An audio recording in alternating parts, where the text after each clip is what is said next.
केलेला, तर मला प्रश्न विचारायचा आहे.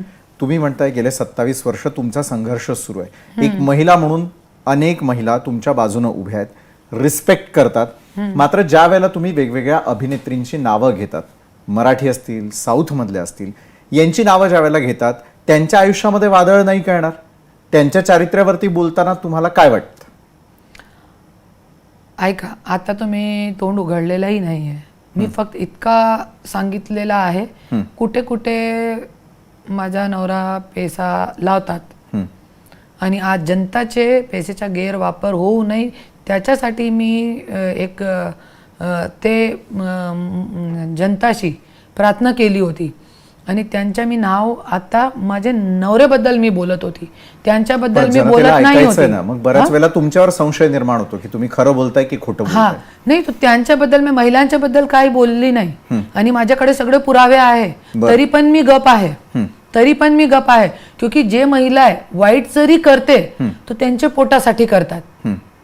जरी वाईट असेल तरी पण माझे नवरे सोबत असेल, कोणासोबत असेल, काय पण असेल, पण मी महिलांची खूप इज्जत करते, त्याच्यासाठी आज मी गप्प आहे. बरं, तुम्ही गप्प असं म्हणता, पण मला एक प्रश्न आता तुमच्याच बद्दलचा विचारायचा आहे की गेले 27 वर्ष तुम्ही संघर्ष करता, महिला आयोगाकडे जाता.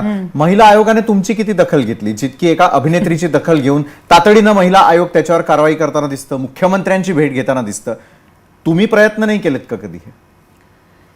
ऐका, मी एक बोलते, रान बाजार सारखी वेब सिरीज मध्ये काम करणारी महिलांना हे लोक न्याय देऊ शकतात, पण एक मंत्रीची बायको, ज्यांचे कॅबिनेट मिनिस्टर आहे, त्यांची बायको, त्यांचे मुलाबाळा, त्यांना न्याय देणं हे लोकांची डिक्शनरीमध्ये नाही आहे. क्योंकि रुपाली चाकणकर जे महिला आयोग की अध्यक्ष आहे ते फक्त दाखवण्यासाठी आहे. बरं. आणि क्योंकि धनंजय मुंडे त्यांचे कॅबिनेट मिनिस्टर आहे आणि त्यांच्या पक्षाचे आहे, कुठे न्याय भेटणार? अरे चलो, मला सोडा, है ना, पण मला माझ्या मुलाबाळांना तो न्याय द्या. त्यांनी काय वाईट केलंय? धनंजय मुंडेंनी मान्य केलं ना, मला सोडा, मला तो सोडा, मी काय नाहीये, पण माझ्या मुलाबाळांना न्याय द्या ना. मुंडे घराण्याच्या एकमेक वारिस शिशु धनंजय मुंडे, पण आज बेटेने, मुलगेनी बापला काल न्याय दिला की मला बापला त्रास नकोय, त्याच्यासाठी आईला वाईट सांगितलं. त्यांनी त्रास झाला या गोष्टीचा?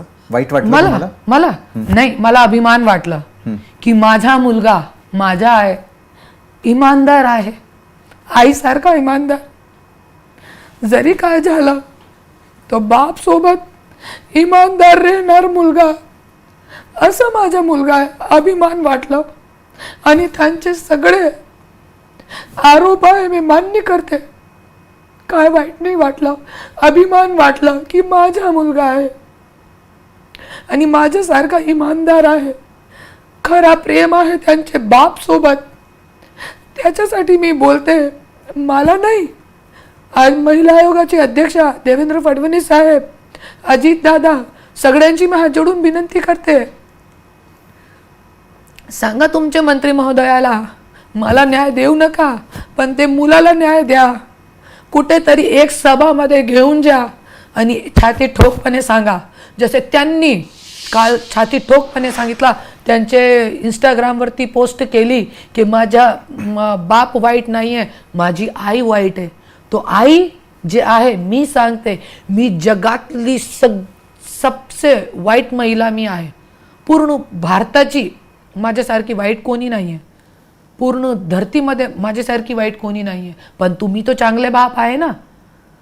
मी आज बाळांसोबत साठी कोर्टामध्ये लढली, माझी विजय झाली, तुम्हाला ते पण वाईट वाटलं.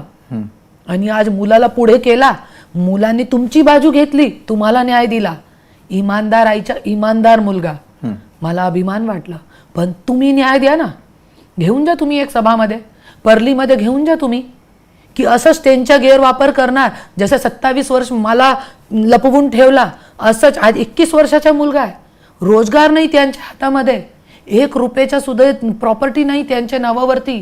अरे प्रॉपर्टी